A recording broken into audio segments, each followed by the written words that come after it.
Ya, jadi kalau kemarin waktu Bu Charlotte cerita kan ada dua lens ya, atau dua view yang bisa dilihat tentang anak-anak kita. Satu dari world lens, artinya the best out of other children. Ya di Singapura ini kan penuh tantangan, rintangan sebagai anak-anak yang mengikuti pendidikan di sini tentunya ya. Jadi uh, the the best of other children itu artinya mereka competing dengan anak-anak lain gitu. Nah itu world lens. Lalu ada yang kedua adalah God's lens. Itu the best of our child's version. Jadi uh, hal yang terbaik yang anak bisa berikan gitu. Nah ini pertanyaannya adalah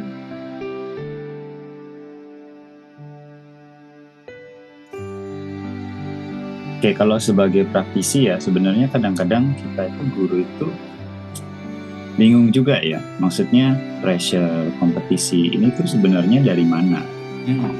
Karena kalau dari arahnya MOI sendiri, MOI itu sebenarnya nggak menekankan banget di nilai.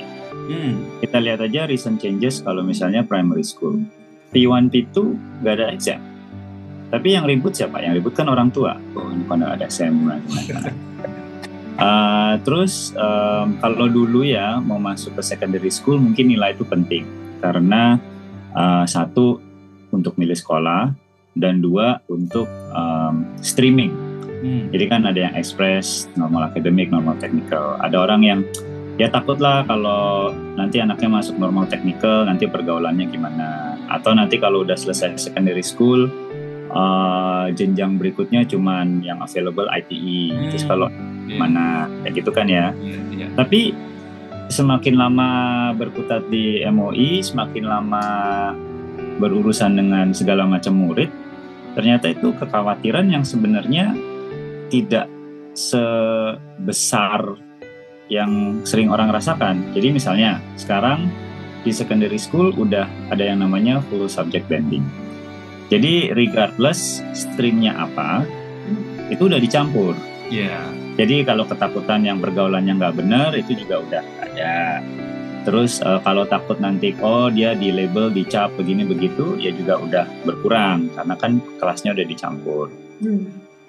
Soal nanti jenjang pendidikan berikutnya kemana, terus dari situ ntar dia bisa kerjanya apa, itu ya saya punya privilege karena udah ngajar hampir 15 tahun. Ada murid-murid saya yang udah married, udah punya kerja. Saya sempat diundang ke weddingnya salah satu murid, itu anak technical. Anak technical kalau masuk secondary school tuh benernya nilainya fail semua waktu di SLI. Tapi pas ketemu dia di acara wedding itu, ya baik-baik aja gitu loh. Dan nggak terbukti ya. Punya pekerjaan, ada yang di army, ada yang di bidang teknik, ada yang bidang service. Jadi at the end of the day ya, kalau dibilang pressure-nya tinggi, pressure-nya dari mana? Kalau misalnya karena kompetisi, oke, tapi kompetisi untuk dapat apa? Kalau kalah kompetisi, misalnya kalah dalam kompetisi, terus emang kenapa gitu? Dari yang saya lihat itu sebenarnya banyak ketakutan itu yang sebenarnya self-imposed gitu, takut sendiri gitu. Jadi kalau dibilang world view ya, kadang-kadang itu view yang distorted mungkin. Jadi sebenarnya ini ketakutan tadi yang dari orang tua ya, sebenarnya akhirnya menambah gitu ya, kira-kira gitu ya. Jadi pressure sebenarnya dari orang tua sendiri seringkali ya, Bu ya. Kalau kita lihat seperti itu ya. Ada kemungkinan, karena kan orang tua kan pasti bergaul. Nah kalau bergaul, kan kadang-kadang yang dibandingin kalau banyak sana banyak sini ya. Mobil pekerjaan bandingin anak gitu kan. Nah, kalau anaknya nggak bisa dibandingin, orang tuanya stres. Mungkin ini perasaan-perasaan sendiri gitu ya. Tapi ini fakta yang menarik Bu sebenarnya dengan tadi pemaparan murid technical. Ternyata apa yang dikhawatirkan nggak terjadi juga gitu kan sebenarnya. Iya. Ya mungkin mereka nggak masuk universitas lah. Tapi they have a decent life, stable life, happy life malah, and they are happy gitu kan. That's all we want gitu kan. Iya. Masuk universitas belum tentu juga bakal happy. Ini menarik banget.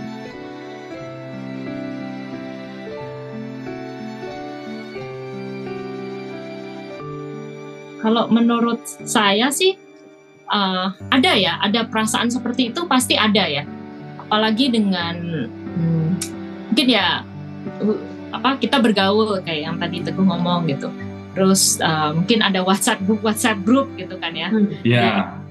Di kelas misalnya teman-teman sekelasnya, oh ya ada ujian ini, nggak tahu saya ada ujian ini, gitu misalnya gitu kan. Atau mungkin matematikanya susah nih, ada tuition mana nih, gitu kan. Kadang-kadang kita baca gitu, kita juga kadang-kadang pertanyaannya kalau menurut saya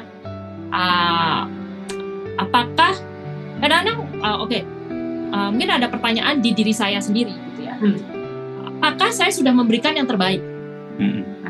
Nah, ya walaupun saya tahu dan punya suami seperti Teguh yang ini maksudnya kayak yang nggak usah gitu orang dalam ya nggak usah dikhawatirkan.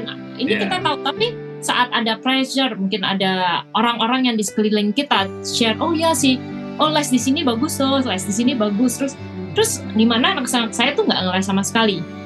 Nah terus kan kita kan jadi yang apakah ngeles itu is a must di Singapura, apakah is it, ya itulah pertanyaannya, have I done the best or my best for my kids gitu kan. Itu sih yang kadang-kadang a very thin line kalau buat saya ya. Untuknya. Ini menarik ya, maksudnya apakah kita berada di dalam, kita kayak berjalan di tengah thin line itu kayak tadi Imel bilang, antara menyeimbangkan antara saya memberikan yang terbaik atau saya terlalu kancong gitu ya, terlalu khawatir akhirnya. Iya, betul.